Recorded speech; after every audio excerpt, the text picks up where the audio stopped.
Mesdames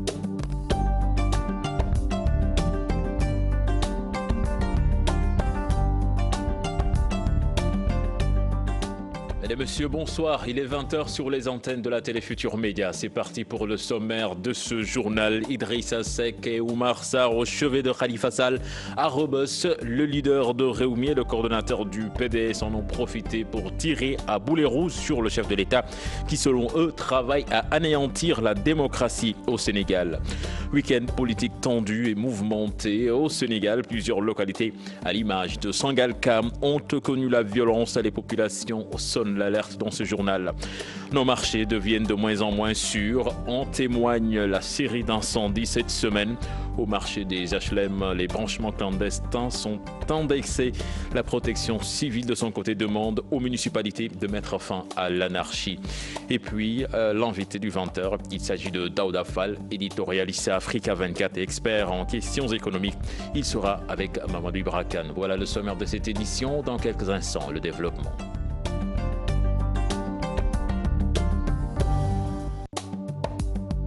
Bienvenue à toutes et à tous. Idrissa Seck a rendu visite en début d'après-midi à Khalifa Sall à la prison de Rebeuss. Il dit avoir rencontré un homme serein que le pouvoir actuel veut assombrir. Le leader de Rewmi promet que le peuple va apporter une réponse politique au complot ourdi contre le maire de Dakar. Il ajoute que l'opposition travaille à sa réunification en vue des prochaines législatives. Les détails avec Adi Atala et Diafaraba. Le ballet de leaders politiques rendant visite à Khalifa Sall à la prison de Rebeuss se poursuit. Ce lundi, en début d'après-midi, le maire de Dakar a reçu la visite d'Idrissa Seck du parti Rewmi, qui considère son hôte comme un otage politique. Il sait parfaitement que c'est un détenu politique. Arrêter le maire de la capitale dans les conditions que vous connaissez relève d'un complot politique exécrable. Le leader du parti Rewmi regrette que certains chefs d'État africains, notamment le président Macky Sall, n'arrivent pas à décrypter les messages de leurs peuples respectifs. Il déclare qu'au Sénégal, le peuple apportera une réponse au complot politique fomenté par le pouvoir actuel dans l'affaire Khalifa Sall. C'est comme si le président de la République et son clan n'avaient rien appris et n'avaient pas compris que le peuple sénégalais, le peuple africain n'accepte plus que par la manipulation de la justice, par la corruption, l'on puisse s'attaquer à des adversaires politiques impunément. Et je crois que le peuple sénégalais sera debout, le peuple sénégalais se mobilisera dans toutes ses composantes, politique, société civile, intelligentsia, pour faire barrage à ces dérives inacceptables. Une raison pour Idrissa Seck d'inviter l'opposition autour de l'essentiel en vue des législatives. Khalifa Sall est un ami, comme je vous l'ai dit. Nous échangeons sur la situation du pays et bien évidemment, nous discutons également de la perspective des prochaines élections législatives. Comme nous en discutons avec tous les leaders de l'opposition et nous avons bon espoir que l'opposition travaillera à son unité pour aborder les prochaines échéances. Le président du conseil départemental de Thiès se réjouit de la forme affichée par son hôte du jour qui, selon lui, affiche un air serein. Un homme politique de très grande valeur dont on veut assombrir l'avenir politique. Je me réjouis de l'avoir trouvé dans une excellente forme, Masha'Allah, que Dieu augmente sa forme. Il est très à l'aise, il est déterminé à poursuivre son combat politique et il vit cette épreuve-là avec une très grande élégance. Oumar Sarr a rendu visite également à Khalifa Sall. Selon le coordonnateur du Parti démocratique sénégalais, le leader de Tahaoun Dakaro est victime de cabale ourdie par le président Macky Sall, qui qualifie de machine à tuer la démocratie. Oumar Sarr, qu'on écoute à sa sortie. Le PDS est pour la constitution d'une grande coalition de l'opposition. Et aujourd'hui, qu'on le veuille ou non, Khalifa Sall est dans l'opposition. Donc nous devons discuter avec lui, nous devons discuter avec ceux qui sont avec lui, parce que c'est l'intérêt. Nous avons été en prison, j'ai été en prison, lui il a été en prison, tout opposant va aller en prison. Et Karim était en prison pendant 3 ans. Donc il faut qu'on puisse arrêter cette machine à tuer la démocratie. Et aujourd'hui, qu'il le veuille ou non, Macky Sall est une machine à tuer la démocratie au Sénégal. Nous revenons à Idriss Seck qui apprécie à sa juste valeur le rassemblement de Y'en a marre vendredi dernier. Il déclare qu'ensemble, ils doivent maintenir la cadence et se mobiliser davantage pour la restauration de l'état de droit et le respect des libertés individuelles. Il s'est prononcé en marge de sa visite effectuée à Rebeuss. C'est un événement que nous avons soutenu par notre présence sur les lieux, comme nous soutenons tous les lanceurs d'alerte. Toutes les sociétés démocratiques modernes ont besoin de soutenir et de protéger leurs lanceurs d'alerte. Que ce soit des lanceurs d'alerte au sein de l'appareil d'État, comme ce fut le cas avec Ousmane Sonko pour l'administration fiscale, l'administration des finances, ce fut le cas pour le juge Dème pour l'administration de la justice, et d'autres lanceurs d'alerte qui peut-être ne rendent pas public leurs alertes, mais qui peuvent nous rendre visite et nous parler des dysfonctionnements que ce régime-là a installés au cœur de l'État du Sénégal, où tous les hauts fonctionnaires subissent des pressions inacceptables, les obligeant à se lancer dans la politique dans leur village ou dans leur quartier. Tous les directeurs d'administration centrale, c'est des choses qu'on n'a jamais vues nulle part dans le monde, où le président de la République impose aux meilleurs hauts fonctionnaires de se lancer dans la politique à ses côtés, d'abandonner le travail de l'État pour faire le travail de l'APR dans leurs différentes localités. Donc tous ces lanceurs d'alerte, et Y'en a marre est un lanceur d'alerte sociale, comme d'autres mouvements, nous les soutenons bien évidemment. Justement, à propos de cette mobilisation de Y'en a marre, les Sénégalais sont en train d'assister aux mêmes dérives que Souad. C'est du moins l'avis du journaliste co-auteur du livre Y'en a marre, radioscopie d'une jeunesse insurgée au Sénégal. Selon Baye Makebessar, l'agitation de certains responsables du régime en place avec l'annonce d'une contre-manifestation est aussi à l'origine de la présence de beaucoup de jeunes lors de cette manifestation de vendredi dernier. Il a rencontré nos reporters Tierno Laurent Mendy et Alassane Ba. Pour moi, les mots, c'est à l'intérieur, c'est quand ils sont contextualisés. Y'en a marre, radioscopie d'une jeunesse insurgée au Sénégal. Ce titre résume une situation, le contexte de l'époque marquée par la fin du régime de Maître Wade. Ça permet de voir une jeunesse qui s'est insurgée en 2011 contre un régime qui était en place et les motivations de cette insurrection ont été analysées dans ce bouquin.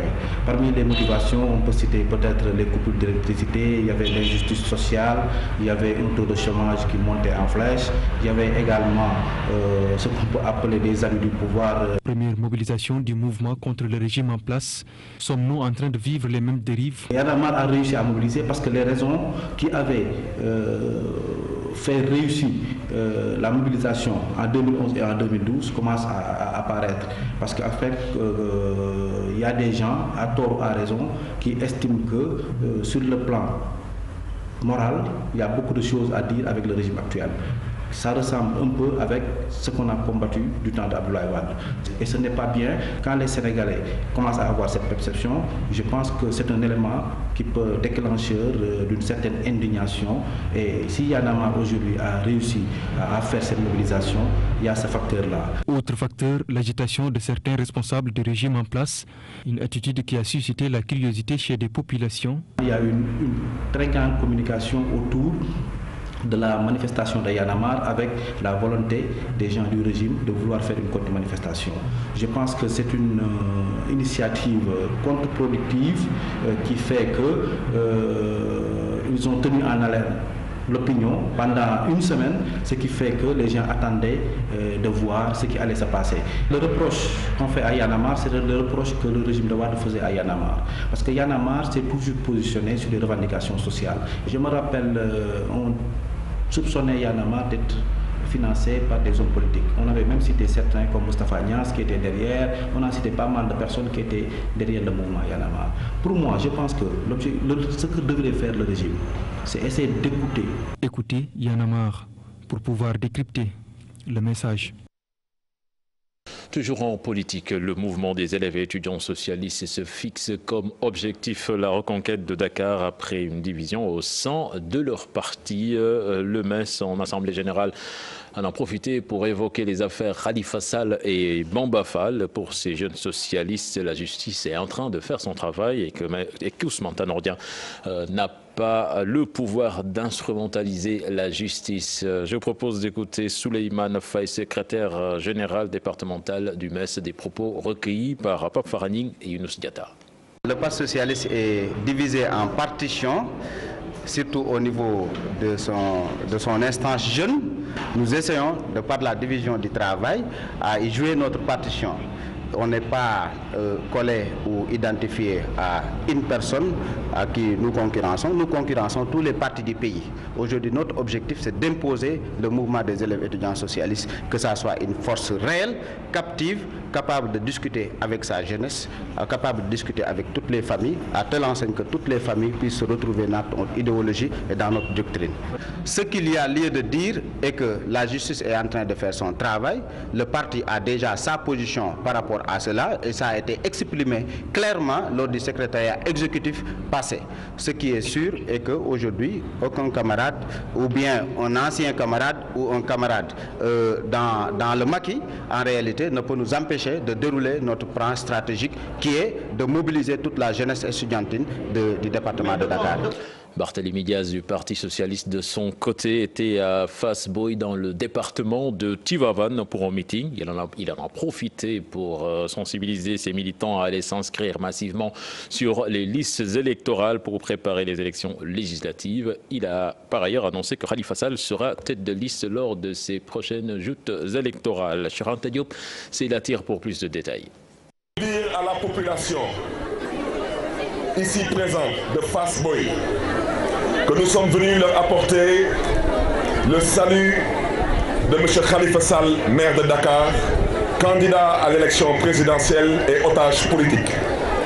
Venez leur dire que nous sommes venus sensibiliser les populations à travers une distribution de prospectus et leur dire que dans ces prospectus, nous avons un prospectus qui décrit qui est Khalifa Sall, maire de Dakar, en tant que peuple sénégalais, de pouvoir nous exprimer, en tant que peuple sénégalais, de pouvoir exercer un pouvoir qui nous est conféré par la Constitution. Nous devons nous donner la main. Macky Sall aura une part de pouvoir, mais nous aussi, nous aurons une part de pouvoir. Cette cohabitation va durer 2 ans, 24 mois. Une cohabitation où les intérêts exclusivement du peuple sénégalais seront pris en compte.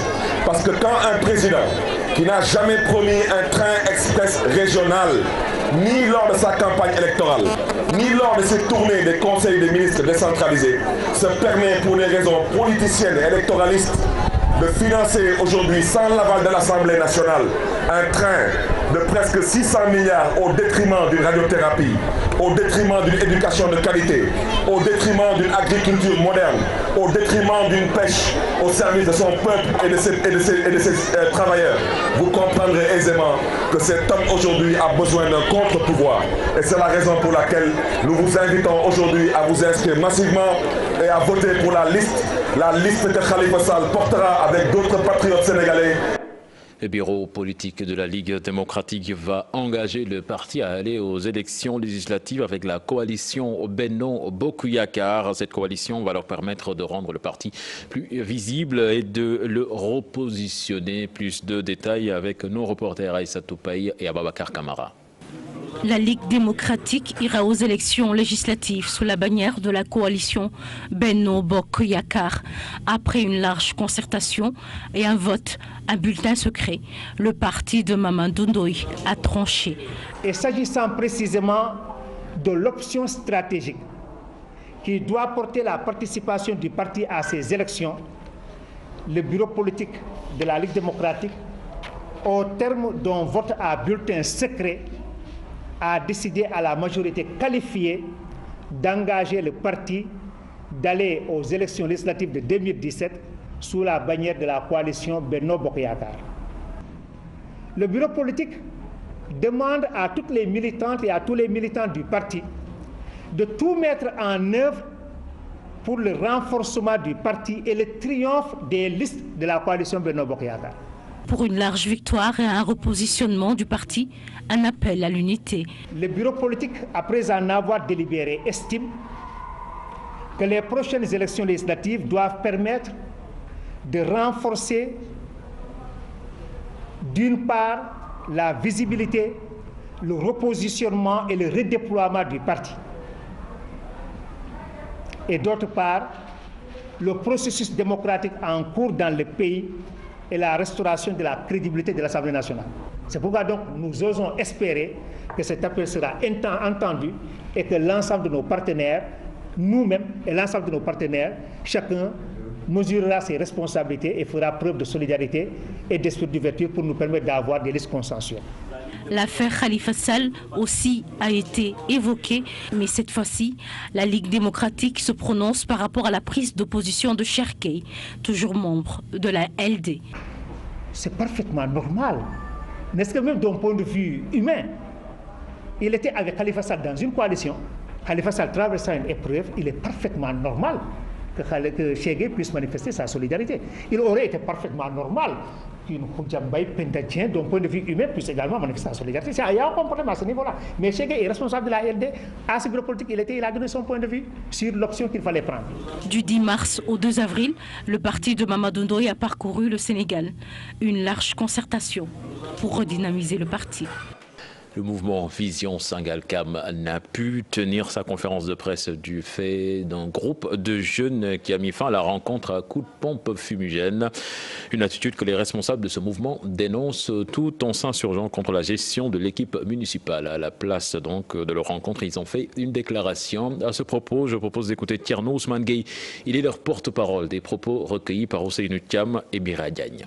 Ce n'est pas du tout normal que Omar Gueye lui-même en personne, l'actuel maire de Sangalkam, actuel ministre de la Pêche et de l'économie maritime, qui a envoyé des nervis, principalement des conseillers municipaux qui sont venus nous attaquer. Ils ont attaqué même les journalistes. Nous allons nous mobiliser pour dire non. On va sanctionner le président de la République Macky Sall pour les élections législatives. Il y a des blessés. Et que nous avons écrit une plainte que nous allons déposer pour ces nervis-là, ces vernacles qu'Omar Gueye lui-même a envoyé. Sur l'agriculture au niveau de Sangalkam, domaine communautaire agricole, nous disons que ça n'existe pas et ça ne tient pas. C'est-à-dire que ce qu'Omar Gueye lui-même, ce qu'il dit ne correspond pas avec ses intentions. C'est des gens qui sont là, qui volent, qui dérobent, qui accaparent et qui pignonnent les biens publics communautaires au nom de la raison d'État. C'est pourquoi nous élevons le ton pour dire que tous ces incongruités, tous ces actes mauvais de gosse, que ça cesse. Un week-end politique encore mouvementé dans plusieurs localités. Des manifestations ont été notées, des affrontements entre militants d'un même parti politique ou entre oppositions et forces de l'ordre. Les citoyens dénoncent, ils déplorent la manière dont les leaders font de la politique au Sénégal. Un reportage signé Aminata Mbaresso et Diafaraba. Moi je trouve qu'aujourd'hui au Sénégal, les gens doivent taire la violence. Parce qu'on est dans un pays où les gens doivent travailler, ça c'est un. Deuxièmement, l'État aussi, ils doivent travailler, ils doivent prouver aux Sénégalais qu'ils sont là pour servir les populations, non de se servir. Toutes ces guerres politiques sont des stratégies pour contrôler la masse et avoir une mainmise sur les biens publics. Tout cet acharnement-là, c'est parce que tout simplement, ils ont besoin de l'argent. Et cet argent-là nous appartient. Ça n'appartient ni au président de la République, ni aux députés, ni aux ministres, ni aux politiciens lambda qui est là en train de crier. Changer d'attitude, de se lancer des mauvaises tracts, c'est pas bien, c'est pas tout bien, c'est pas tout bien. Ouais, à mon avis, il faut que les gens aillent se battre, ce travail, quoi, de laisser les mauvaises paroles, de lancer des tracts envers. Au Sénégal, on parle de croissance forte, on parle de n'importe quoi. C'est des chiffres qui ne reflètent pas la réalité de la vie des Sénégalais. Aujourd'hui, les Sénégalais sont en train de souffrir. Le martyr. 48 heures après l'incendie qui a ravagé 40 cantines au marché des HLM, les stigmates du sinistre sont toujours visibles.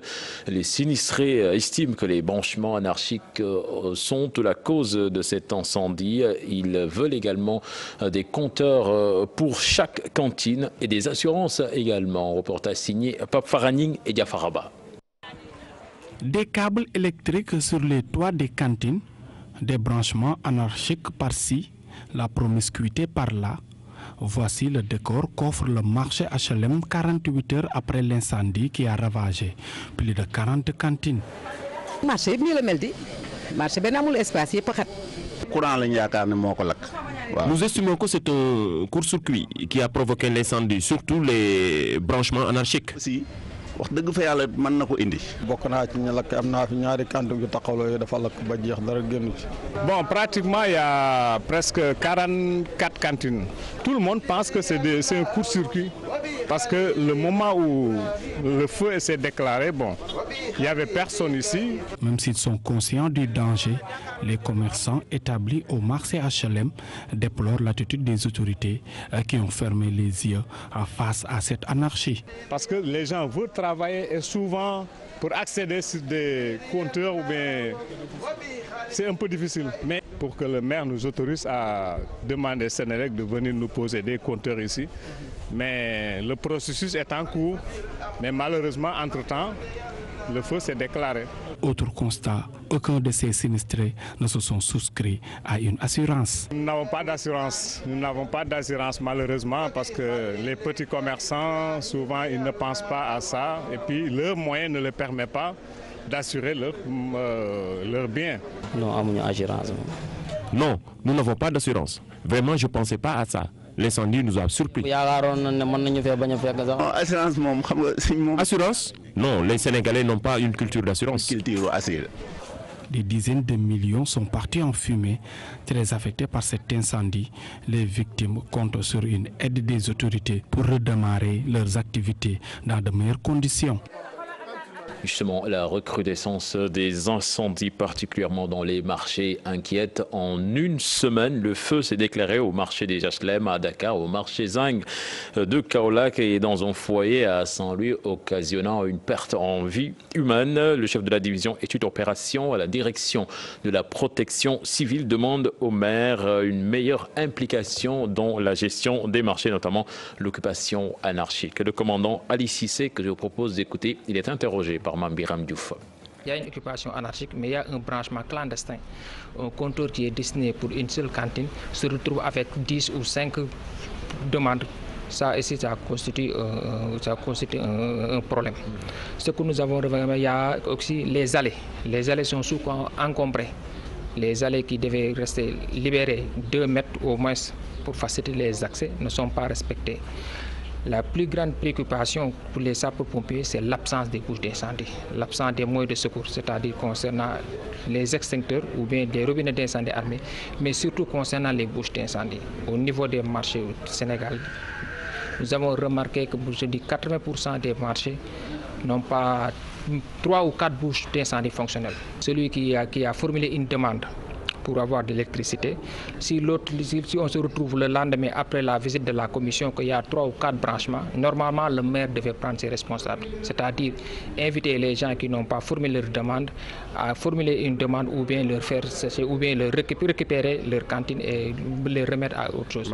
Voilà. Mais ce qui veut dire qu'il y a trop de maslas. Nous parlons de toute autre chose à présent. Les chrétiens passent la semaine sainte avant Pâques prévue dimanche prochain en ce temps de carême qui touche à sa fin.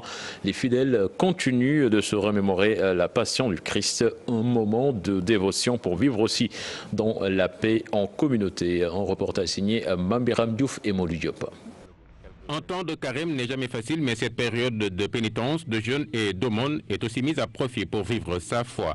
La paix dans nos cœurs, la réconciliation, le partage, l'amour du prochain, du voisin et tout ça. En cette semaine sainte précédant Pâques, les fidèles la vivent dans la dévotion au Christ. Nous la vivons dans la foi parce que Jésus-Christ est le sauveur du monde. Donc nous savons qu'il est mort pour tout le monde entier et qu'il est ressuscité au 3e jour. Donc nous les chrétiens, nous vivons dans la prière en profondeur et puis dans la persévérance parce que nous avons la foi en Jésus. Nous avons fêté l'entrée de Jésus à Jérusalem, comme on communément appelé le dimanche Ramos. Donc la semaine sainte, comment je peux le dire, c'est le dernier virage à Pâques. Merci à Dieu de m'avoir protégé durant toutes ces années et aussi je voudrais marcher avec Jésus Je voulais marcher avec lui durant ce temps de Semaine Sainte et marcher avec lui dans la prière et me réjouir de sa présence aussi.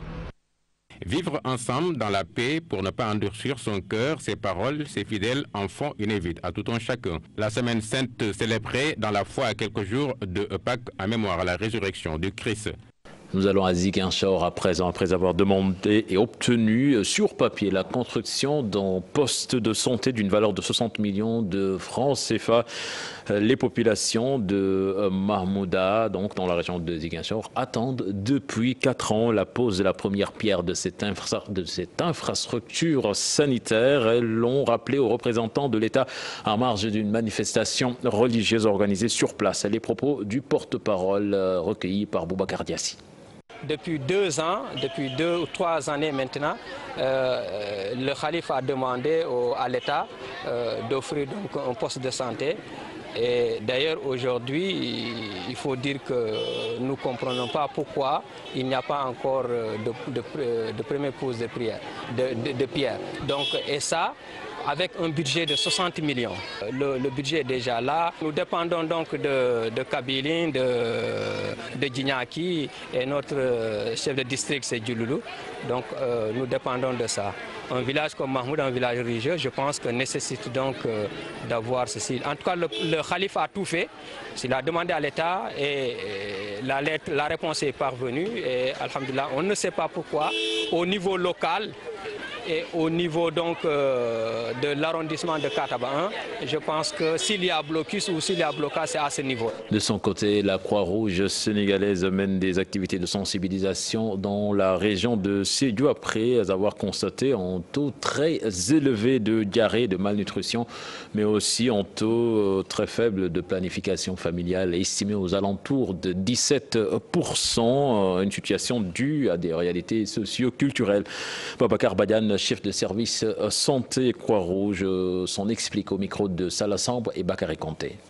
Oui, pour la planification familiale, effectivement, c'est le problème majeur. C'est le seul, en tout cas, indicateur où on a eu des résultats qui sont faibles. On est à 17%.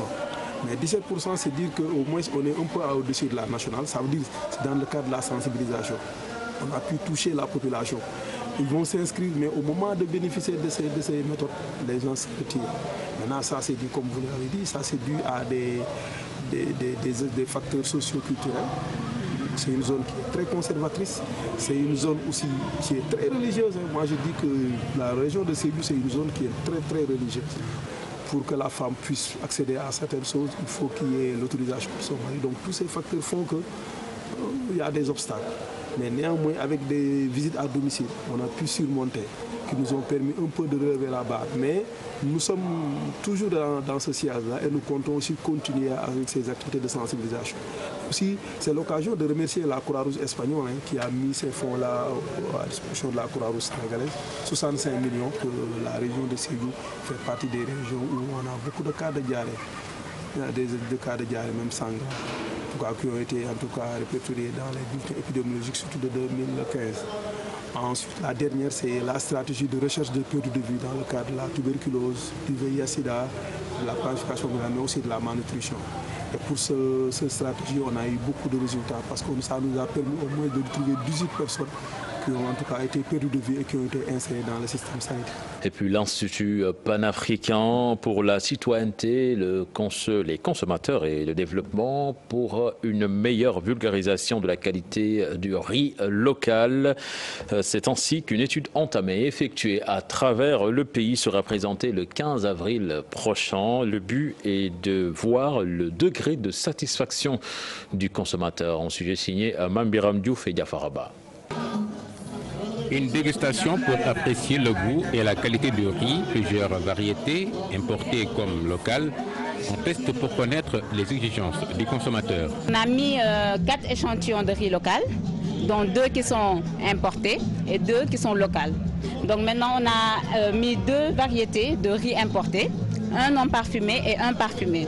Ce qui nous permet en fait de comprendre le consommateur, en fait, quel goût il préfère dans l'importé et dans le local. Ça nous permet de remonter chez l'agriculteur pour lui dire que le consommateur veut tel type de riz.